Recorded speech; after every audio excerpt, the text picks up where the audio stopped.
much greater detail now about the experience that they've had in participating. Thanks, Andy. We had a bit of a problem with the slides there, but we managed to get through. Thanks for that, and that good introduction to the programme that we've got available for businesses right across Lancashire. Our next speaker today, speakers, they're a bit of a double act really. We've got John Cunningham and we've got David Townsend, and they're going to give us a case study really about how university business collaboration can really work. So maybe if I go over to John first. Thank you, John.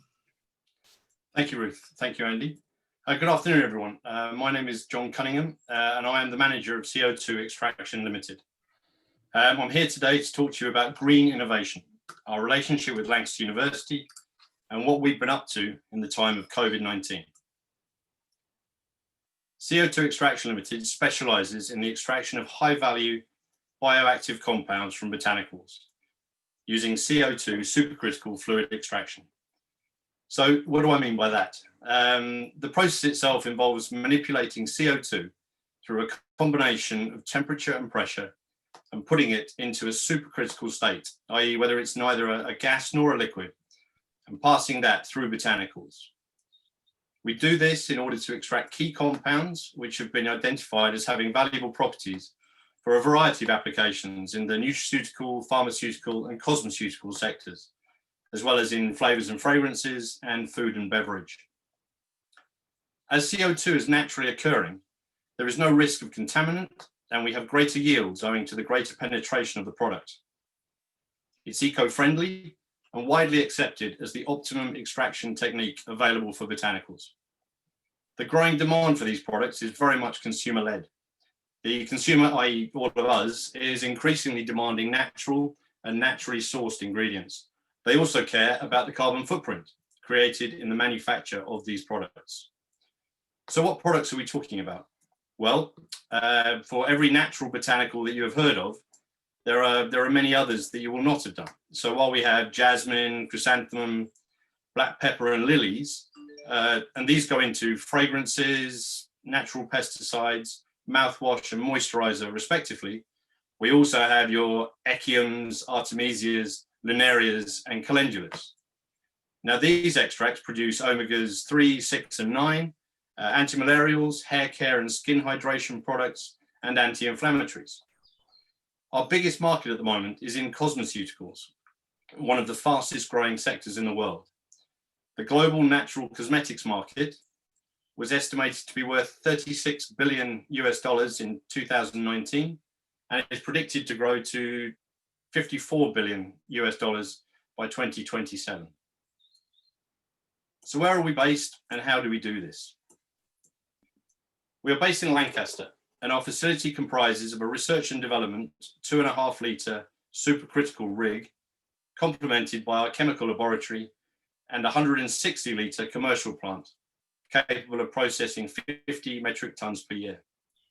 We are the only company offering supercritical fluid extraction services at both the R&D and commercial scale under the one roof in the United Kingdom. This state-of-the-art facility, plus our know-how and expertise, enable us to offer a holistic service to clients.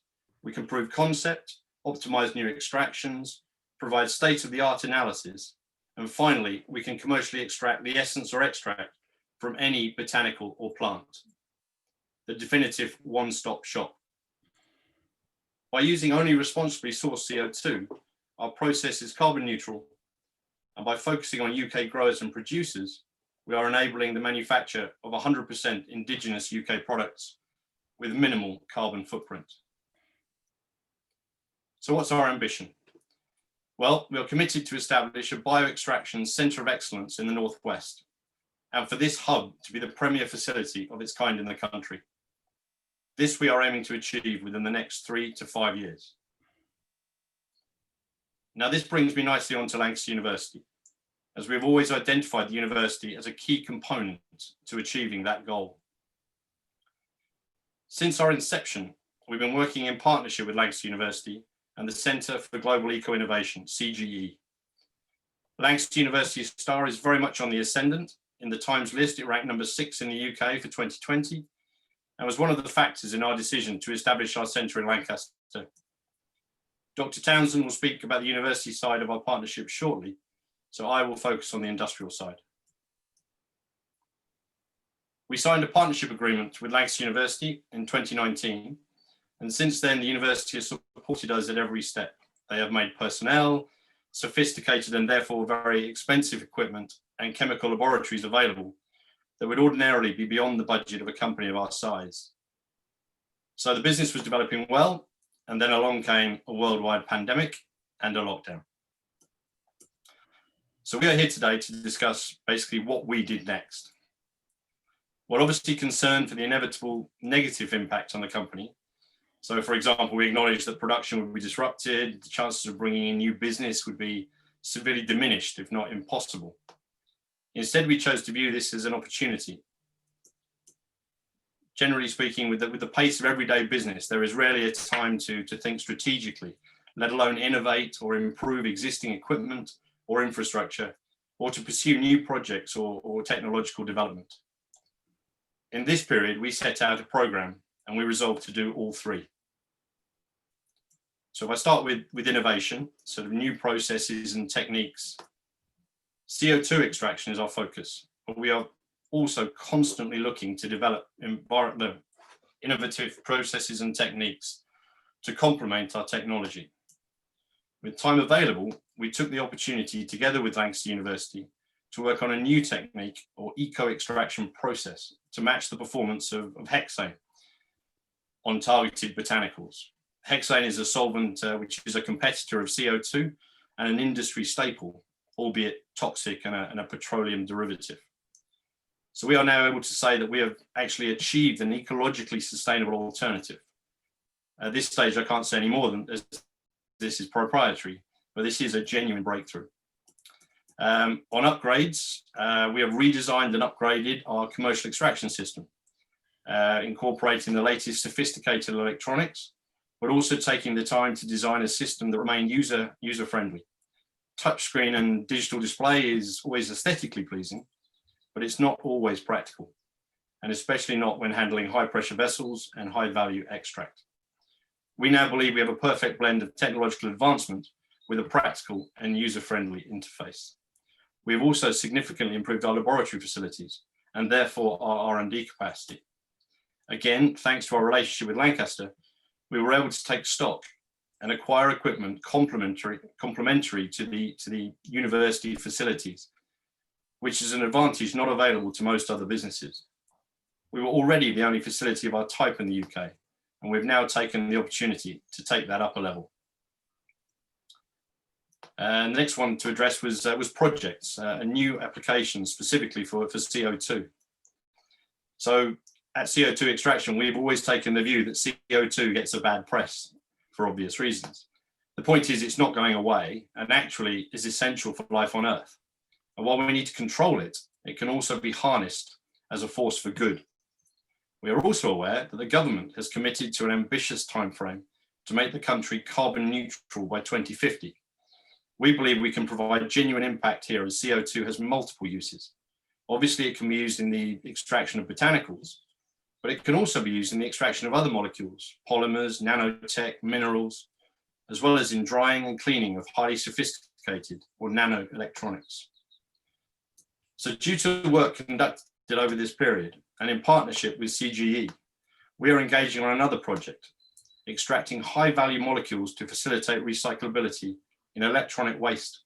Thanks to our partnership with Lancaster, we were able to take on this project without having to divert significant resource away from our main business.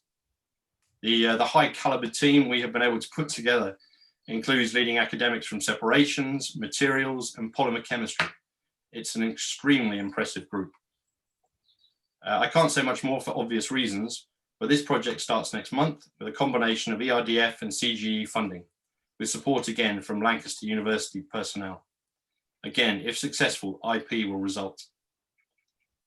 I'll now hand over to my colleague, Dr. David Townsend of CGE, for him to give you an insight into the university side of our academic industrial partnership. David, over to you. Thanks a lot, John. So yes, I'm David Townsend. I'm a researcher at Lancaster University. I've got a PhD in chemistry, but I'm probably more of a traditional biochemist with an academic background in Alzheimer's disease.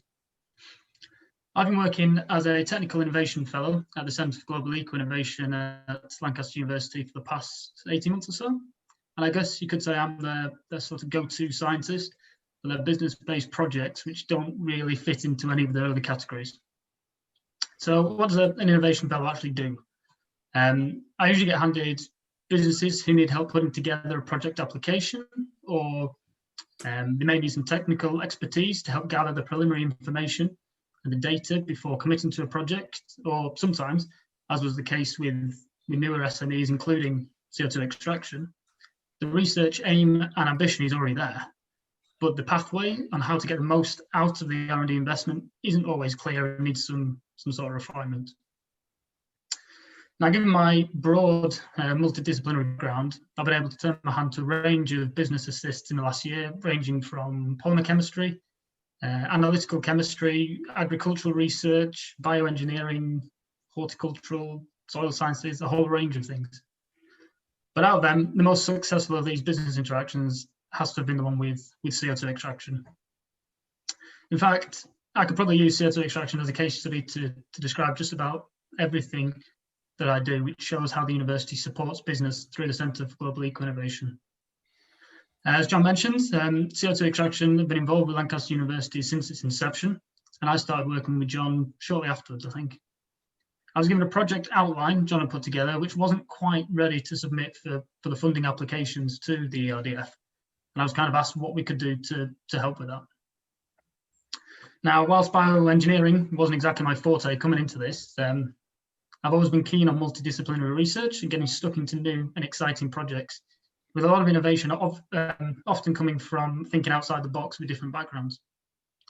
Alongside John, who was not afraid to explore new areas and had the drive and enthusiasm to ensure R&D was an aspect of CO2 extraction right from its inception, we've made a huge progress in probably a very short space of time, actually. The skills I offer to an SME via these business assists focus around three key areas, really. They are knowledge exchange, technical expertise, and then innovation. As with all the SMEs I work with, knowledge exchange always comes first. So initially, John and I sat down and went through the original research plan he had put together. We decided the best approach was first to reassess what had already been achieved in the field of supercritical fluid extraction and try and find the gaps in the research and how we could use this to benefit the company. So this involved me looking through the academic literature and trying to pair that up with John's industry knowledge and his market research. We identified certain methods from academic studies that were not commonly used in industry and worked these into CO2 extraction's standard practices and also their research plans so we could fully exploit the potential of their biomass feedstocks.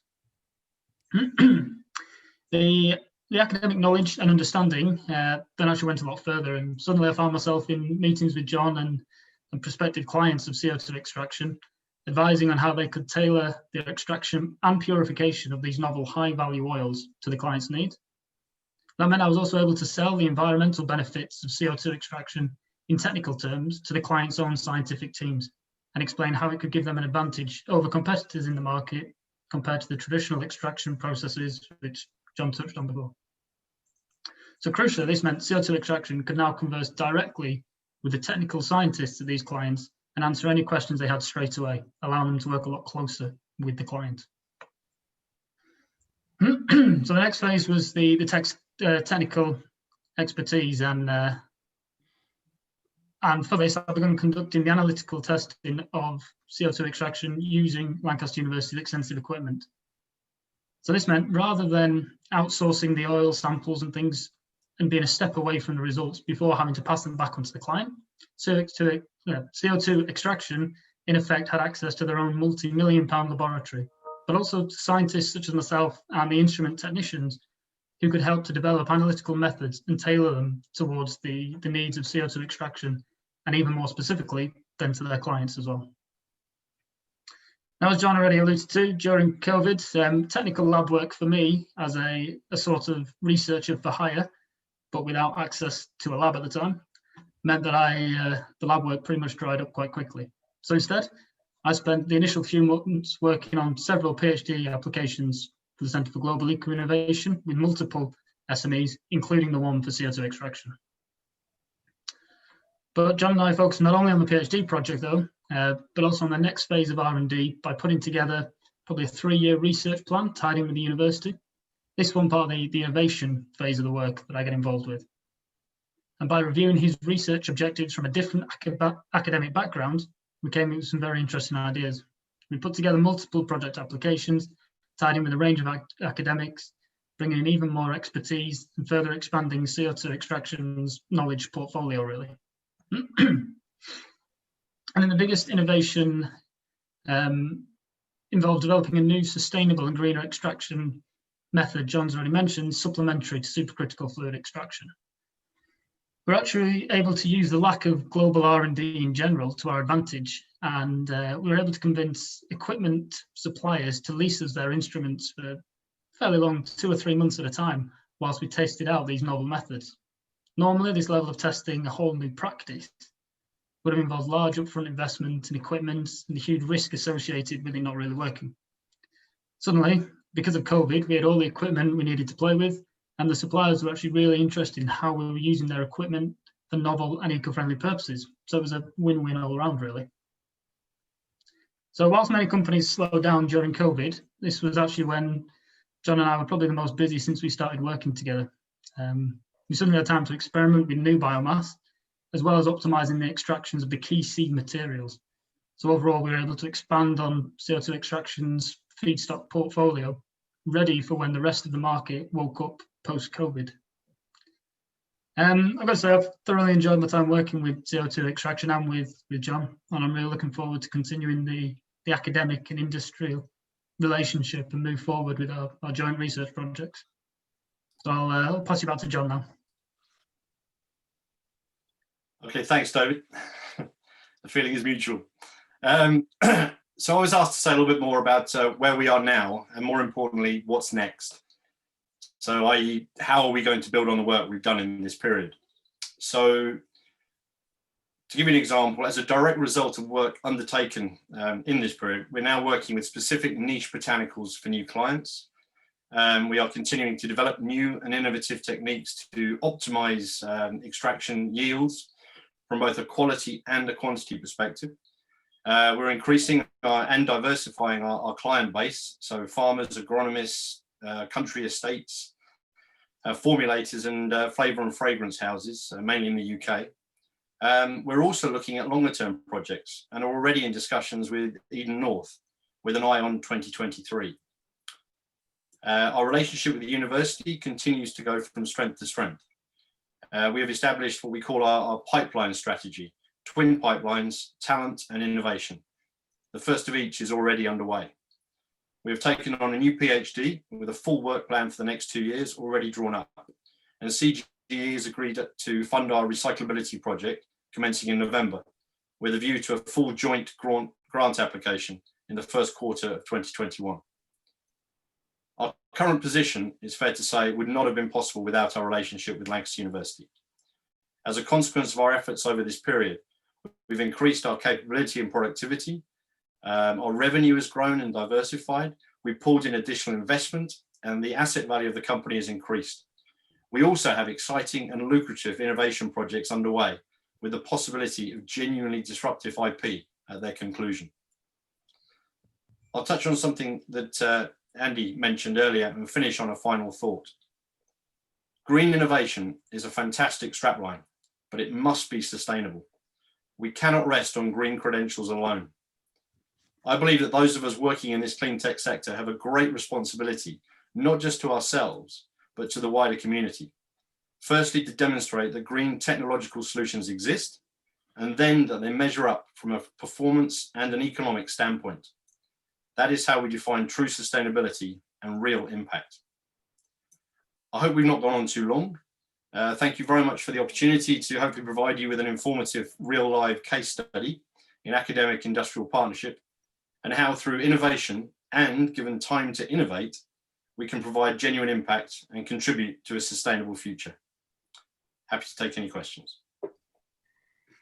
Thanks very much, John. That was a fantastic, exciting and really interesting talk from CO2 Extraction at a time when, you know, it's been really difficult for business, and it's great to have an example of, you know, you've used that space, you've used that time to really grow and innovate.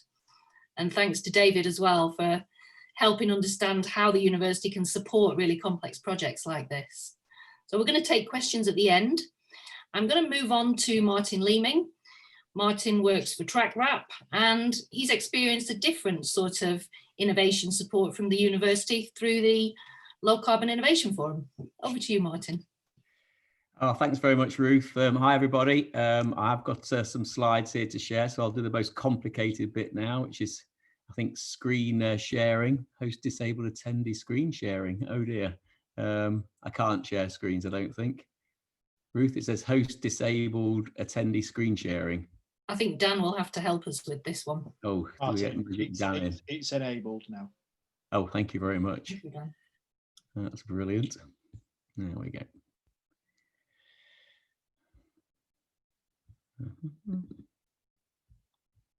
Okay, here we go.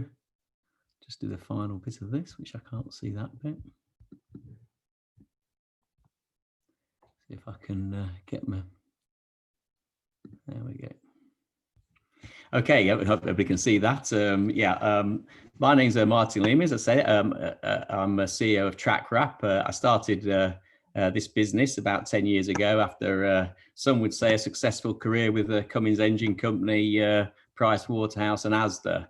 And really, this was a chance to combine my passions for engineering, retailing and the environment, and specifically to make a difference in the way that we could bring new technology into food packaging, if you like, and in a way that uses less of everything, you know, less cardboard, less plastic, less energy, and of course, you know, importantly for the supermarkets as well, it costs less.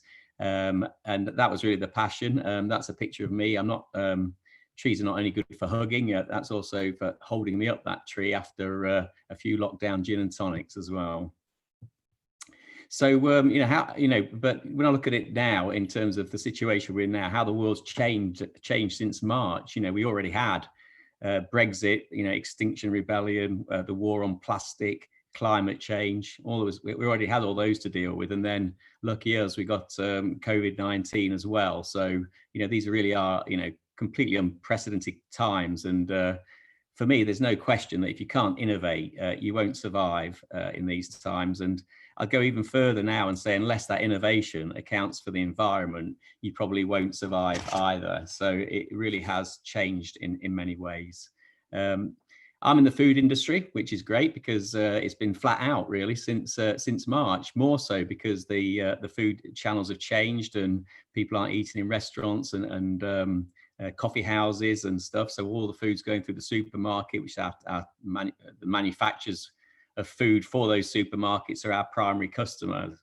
But what's changed for them in that time is a lot. I think there's been a lot of inward evaluation and understanding, and suddenly coming to the top of the list are things like automation, you know, in terms of protecting the business from the future in terms of disease and Brexit, if you like. The environment has sprung right to the top, driven by consumer demand, and cost, of course, has always been top of the list. So in many ways that the world's changed in our favor. And, you know, as a result of eco-innovation, you know, it has massively improved our business resilience in times like this as well. So what have we done really? I don't think, you know, when you think about eco-innovation, you can't just bolt environment onto your business. It's not as simple as that. You know, for us, you know, it was almost like stripping back right to the basics of the business and rebuilding it on a solid eco-innovation foundation. And for that, you know, you need help really. You can't just suddenly magic it. There's plenty of stuff out there to help you, but you really need an environment which helps and stimulates your thinking around what you need to do in this area, which really brings me to the Lancaster University part, which is the Low Carbon Innovation Forum, which I signed up for in 2018-19. And I'd probably summarize it as it's like a 4-in-1 really. It combines tried and tested innovation techniques and an understanding of those, which are valuable in themselves, but applies those to eco-innovation, so that the principles of eco-innovation, the principles of climate change, the principles of circular economy, sustainability, carbon, which we've spoken about already, all this is backed up, of course, with some of the best brains in the world in those areas. So already you're onto a winner. But probably the bit that we've already spoken about and Andy's mentioned is there's a fourth bit to it, which is the collaboration with a peer group. And for me, that was fantastic, because that peer group was made up of such a diverse mix of people and businesses. I'll give you an example.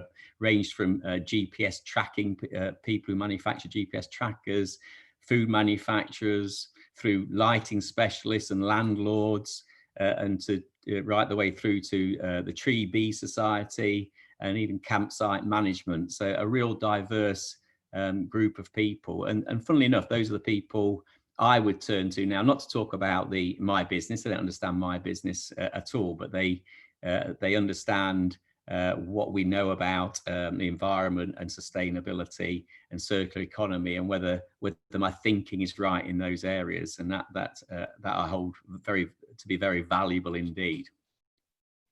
For me, I specifically wanted to get to the bottom of a plastic versus cardboard debate, and how this impacts on climate change, as we said, circular economy, sustainability. What does it do? How do all these things come together for my business as I try to sell a concept which I'm claiming to be environmentally friendly, whatever that means, to our customers. So having the academic thinking and the processes through which to go through has been enormously helpful in that area. And of course, food packaging is, as we know, front page news. As I've already mentioned, the Low Carbon Innovation Forum was held up at Lancaster University, and we had 3 away days where we were literally thrust together to get to the bottom of these environmental matters. I can't tell you how valuable it was for me, and I think as I look back on it, I still use the principles virtually every day, and I keep my folder of what I learned and the thinking that I had with me, because the day-to-day pressure of a business such as mine means you often drift away from it, and you need to periodically remind yourself that you have a goal. It's not going to happen overnight, but if you keep your eye on that goal, you will eventually get there. So I can tell you that in terms of how our business has done as a result of this, I'm delighted. We were faced in 2018 with picture like this. We actually use plastic packaging in our process, but we use 70% less than anybody else. And that image, I think, is in everybody's mind. And still is, but getting to the bottom of that, whether plastic is the issue, or is it about the fact that it gets out into the environment and can cause damage to marine life or life on land, how does that balance off with carbon and cardboard packaging, which releases huge amounts of CO2 and involves a huge amount of deforestation? So trying to get to the bottom of those issues, it's not straightforward. And but the Lancaster the Low Carbon Innovation Forum definitely helped. So we did a lot of work around that, and we understood a lot about it, and it really formulated my thinking, which has proved fairly robust, I have to say, when it's been challenged in many different aspects and many different ways. And my model is holding fairly fast at the moment. So I'm pleased to say that was a big benefit for me out of this program. So what are our results? So far, our customers, as a result of our eco-innovation, we've reduced CO2 carbon dioxide equivalent, effectively climate change measured by 3,355 tonnes, reduced plastic use by 422 tonnes. I noticed that removing Tesco saves something like 350 tonnes of plastic by removing plastic ring pulls, beer can holders, if you like, and change them into cardboard. and we've reduced cardboard use by a further 914 tonnes. So we know we're in the right direction, and we're working hard now on making everything, all this really sustainable. So if you want to know how bad bananas are, I think go to the Low Carbon Innovation Forum, and you'll be able to answer a multitude of questions, I'm sure. So good luck on your environmental journeys. Back to you, Ruth. Okay, thank you, Martin, and thanks for that. It's good to see how the Low Carbon Innovation Forum has really helped your business.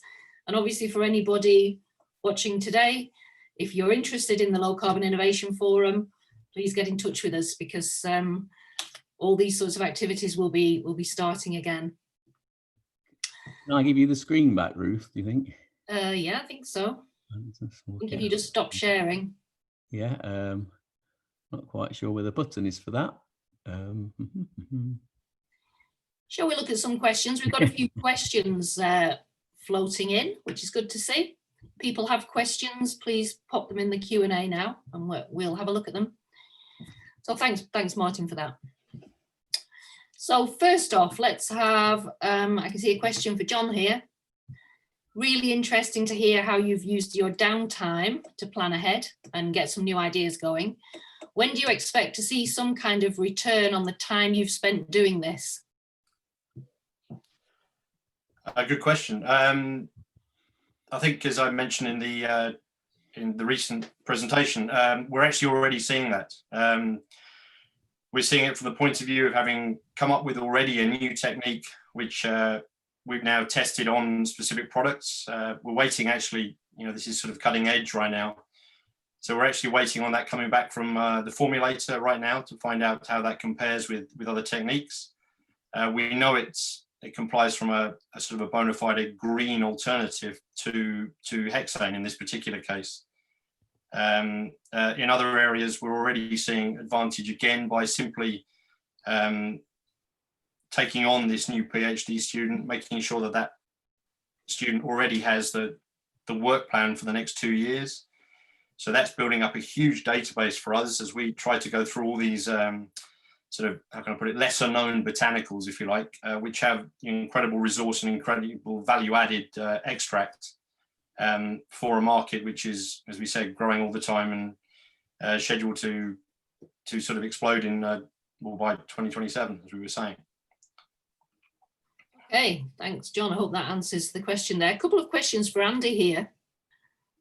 How do we find the right person to work with from the university? And John mentions IP. Does it reside with the company or is it shared with the university? So we recognise that universities are very complicated places to work. Hold our hands up, absolutely clear about that. But that's one reason why we have a team of people that will work with you through the Centre for Global Innovation to direct you to the right person. So actually that's one of the reasons that my team exists. We'll work with you, and then we'll understand your project and then try and take that to the right people in the university, or actually maybe in one of our partner institutions across the other institutions across the Northwest. We want to connect you to the best expertise possible. And we also want to connect you in the best possible way. So I think somebody else had asked a question as to whether an innovation fellow is always involved in a project. And the answer to that is no. One size doesn't fit all. Some people need long-term investment and involvement, which might be a PhD level project for a space of 3 years. Some people might need somebody working dedicated on it for 12 months. Other projects can be done possibly in the short term, or as Martin has just described, what you really need is a network of other opportunities with businesses, and the university can act as an independent broker, putting together peer-to-peer relationships in that regard. In terms of IP, again, that's one of the things we do have to sort out at the start. With all of these projects, any background IP that you bring to the table is always recognised as yours, and that doesn't change, similarly with the university. And then we work on the projects together. But with all these projects, what we aim to do is to offer the benefits, the commercial benefits to the business. The university is not in the business of developing products and processes for ourselves. We want to work with businesses because that's what you're good at, what you're good at doing, commercializing it. So that opportunity always rests with you. And we sort out those arrangements with regard to IP right at the start. because there are things that the university does want to do. The university does want to publish papers and talk about some of these developments and research. So we just agree that with you, and the format is sorted out in a contract. Great, thanks, Andy. There's another question for John here. How does CO2 extraction measure the carbon footprint of products? Another good question. At the moment, we have a process which is carbon neutral. So we use CO2, which has been sustainably sourced, and therefore we can class our process as carbon neutral. What we're also working on, and these things do get complicated in their formulations, but one, we are looking to actually replace toxic solvents in an existing process with a carbon neutral process. And two has escaped me for now. Nope, it's gone. I'll come back. David, do you want to pick up that question? Measuring Yeah, carbon. a lot of the comparative extraction techniques not only use solvents which are petroleum derived and obviously have negative carbon associations with them. They're also a lot more toxic and require serious amounts of downstream processing in order to remove all of those solvents back to a trace level. So the energy consumption goes through the roof as well. The only other alternative to that at the moment is the likes of cold pressing, which again, very energy intensive for a very low output yield. So actually what you can do with CO2 extraction is remove all the petroleum solvents, hugely drop the energy requirements, and make a safer product at the end. Yeah, if I can come back in there again, Ruth, sorry, the point I was forgetting. We deal with a number of different clients, i.e. producing end products with customers. And so, for example, in one case, they've been growing a crop and they've had to send it across to Finland to actually have it extracted before it coming back here. So the actual total carbon footprint is very much a selling point for the client. And that's something we would work with when we've established the entire chain of the process. But as I say, we're very much focused on creating 100% indigenous UK products, thereby reducing carbon footprints that way. That's great. Thanks. Thanks, John. Thanks, David. We've got a question for Martin here. Great point that you can't simply bolt environment onto your business. How do you do this and where do you start? Yeah, that's a really good question. Yes, so you've got to decide to start with what your vision, where you're trying to get to, and what your ultimate objective is. But that in itself isn't easy, because you also have to do that. You have to understand, what the thinking on what is environmentally friendly. Is it about climate change? Is it about less plastic? Is it about sustainability, circular economy? Exactly what is it that you're trying to address? You've also, I think, got to decide whether you're looking.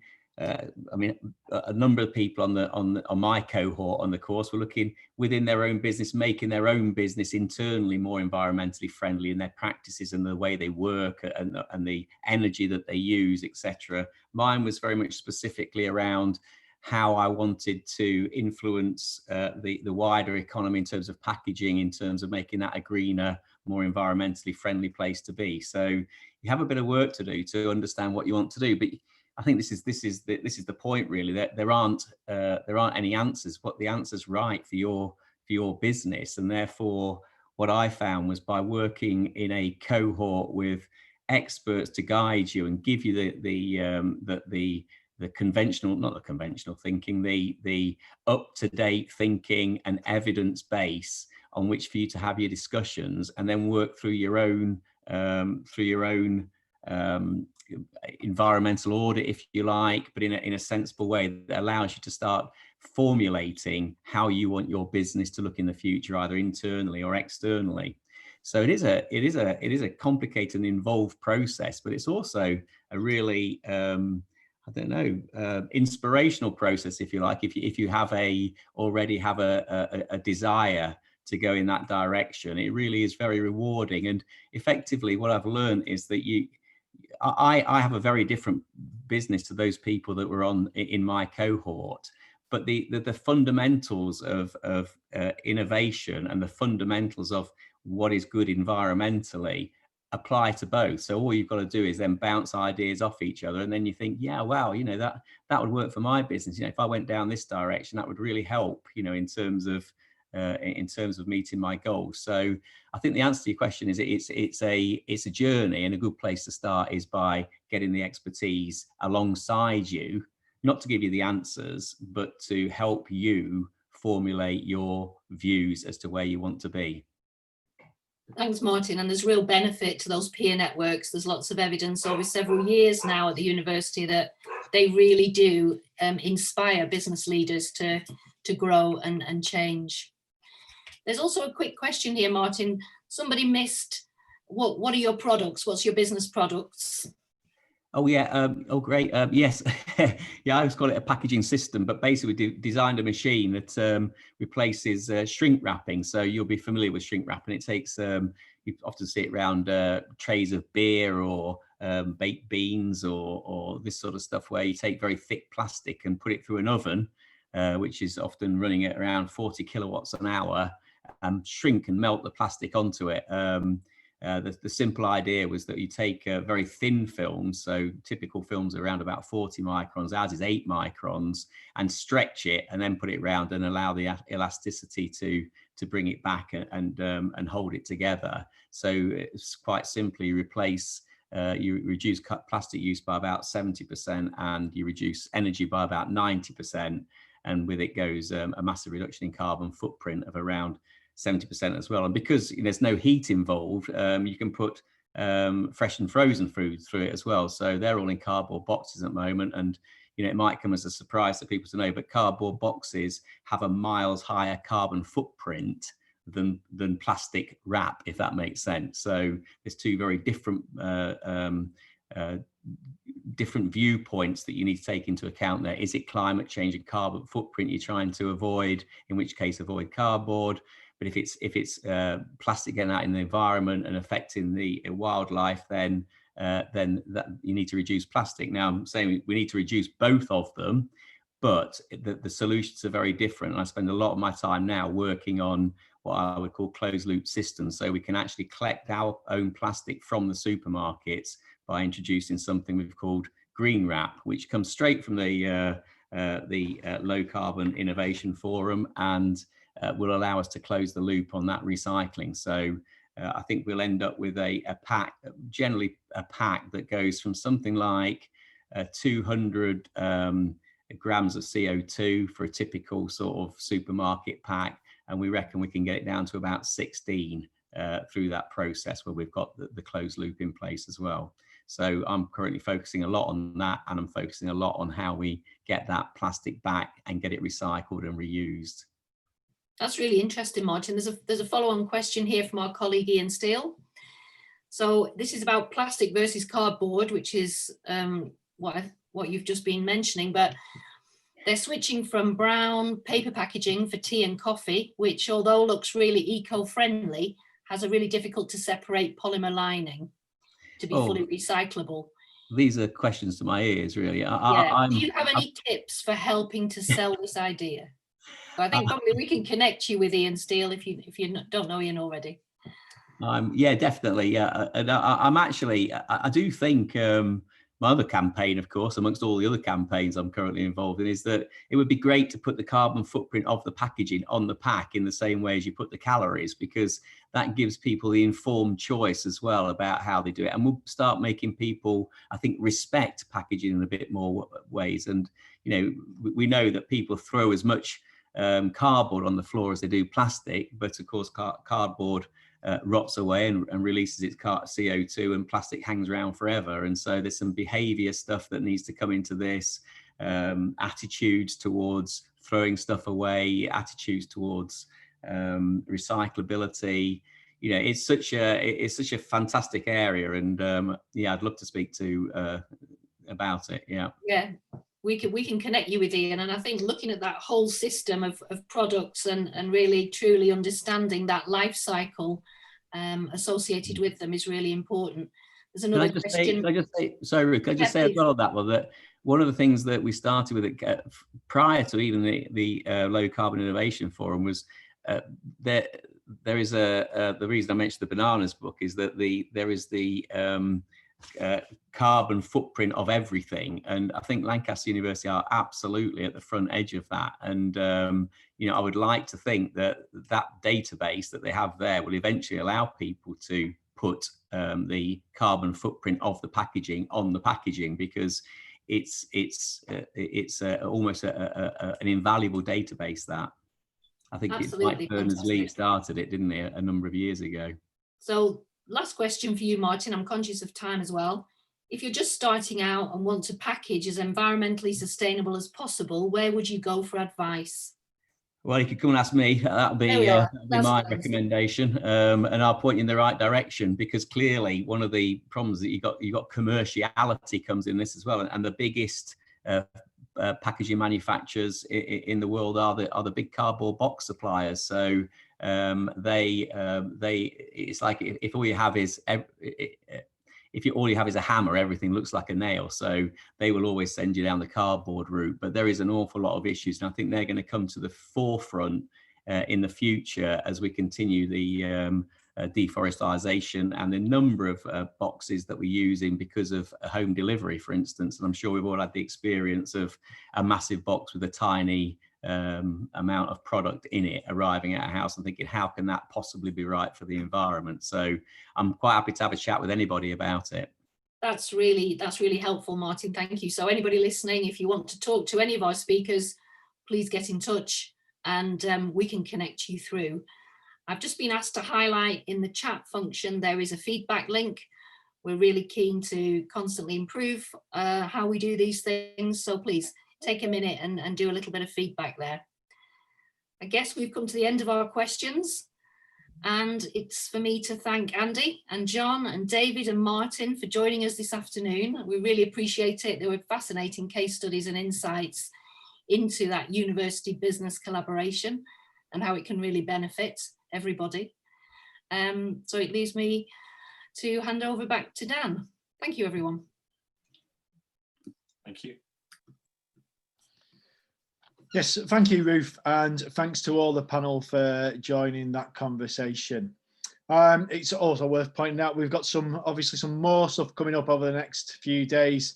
Tomorrow we're having a real good look at manufacturing across the county. So if you want to see what's coming up, then please visit lancashireinnovationfestival.co.uk, and you will see there is plenty more still to come across the course of the next 10 days or so. In the meantime, we will bring it to a close there. If you've got any questions that you'd like us to put forward, then please email support@lancashireinnovationfestival.co.uk. That's support@lancashireinnovationfestival.co.uk. In the meantime, thanks very much for joining us. Ideas and explore how learning, technology and innovation can come together. This brand new festival will champion some of Lancashire's latest innovations across 25 events, hosted by more than 50 speakers, including some of the county's innovation experts from higher education, health, clean technologies and many more. You can see the full schedule and register online for free at lancashireinnovationfestival.co.uk.